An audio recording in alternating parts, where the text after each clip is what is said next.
লাগছে না কোনো রকম পাঁপড় খাদ, লাগছে না কোনো রকম খাবার সোডা। কিভাবে বানাচ্ছি পাঁপড়ের রেসিপি দেখতে থাকো। 2 রকম পাঁপড়ের রেসিপি দেবো, সেটাও আবার হোমমেড।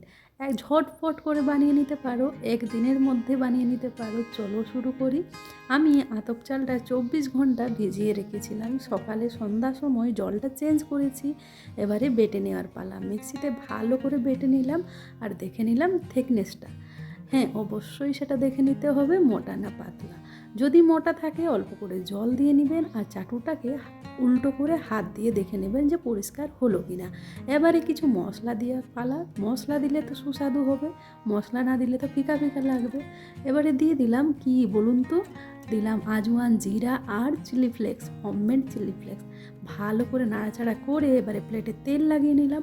যতবার পাঁপড়টা বানাবেন ততবার একটু চামচটা ঘুরিয়ে নেবেন, নয়তো নিচে দলা পেকে যাবে। এবারে সাইজটা আপনার পছন্দ, এবার আপনি বড় করবেন না ছোট করবেন। আমি তো মিডিয়াম সাইজ করেছি, যে নাস্তা খাই না সে প্লেটগুলোতে। এবারে গ্যাসে একটা পাত্রের মধ্যে জল দিয়ে দিবেন, জলটা টকবক করে ফুটতে হবে। তার উপরেই দিবেন প্লেটটা, যে প্লেটে চালের পাঁপড়টা দিয়েছেন। এবারে বেশি মোটা হয়ে গেলে না পাঁপড়টা সুস্বাদু হবে না, বেশি পাতলা হলেও ভালো হবে না, তাহলে মিডিয়াম রাখবেন। আর যতবার পাঁপড়টা দিবেন উপরে ততবার নিচে যে পাত্রের মধ্যে গলাটা রেখেছেন সেটা একটু নাড়িয়ে নেবেন। বেশ হয়ে গেল চালের পাঁপড়টা তো দেখালাম। এবার ঠান্ডা হতে দিবেন পাঁপড়টা। গরম অবস্থায় যদি আপনি পাঁপড়টা তুলে ফেলেন তাহলে পাঁপড়টা ভেঙে যাওয়ার চান্স থাকবে। আবার ঠান্ডা হওয়ার পরে যদি তুলবেন খুবই সুন্দর হবে। চলুন সাবুর পাঁপড়টাও একটু দেখে নিই। অল্প করে ভিজিয়ে রেখেছিলাম। হ্যাঁ, তারপরে সেঁধা নমক দিয়ে ভালো করে হাতের চুড়ি নিয়ে গোল গোল সাইজ করে নিলাম। একটা প্লেটে দেখালাম, একটা থালায় দেখালাম। আপনাদের যেটা মনে হয় সেটাই করে নেবেন। চাইলে আপনারা কালারও দিতে পারেন, আমি সাদা করেছি। এটা বলে রাখি একাদশীতেও খাওয়া যেতে পারে, যেহেতু আমি এখানে সেঁধা নমক ব্যবহার করেছি আর পরিষ্কার পরিচ্ছন্ন করে বানিয়েছি। আর যে তেলটা ইউজ করেছিলাম সেটা করেছিলাম সূর্যমুখী।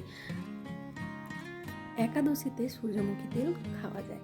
দেখুন কত সুন্দর পাঁপড়গুলো দেখাচ্ছে। এই এই অবস্থায় কাঁচাই না অনেক রকমের স্ন্যাকও বানা যায়।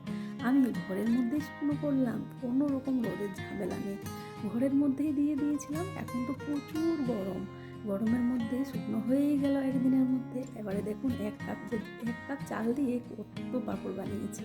ঠিকই শুনেছো, আমি চায়ের কাপে 1 কাপ চাল দিয়েছিলাম, তাতেই কত পাঁপড় হয়েছে। আর কত সুন্দর ফুললো, কোনো রকম খাবার সোডা আর আর লাগলো না কোনো, কি বলুন তো, লাগলো না কোনো পাঁপড় খাদ। দেখা হচ্ছে নেক্সট ভিডিওতে অন্য কোনো পাঁপড়ের রেসিপি নিয়ে। টাটা, ভালো থাকবেন।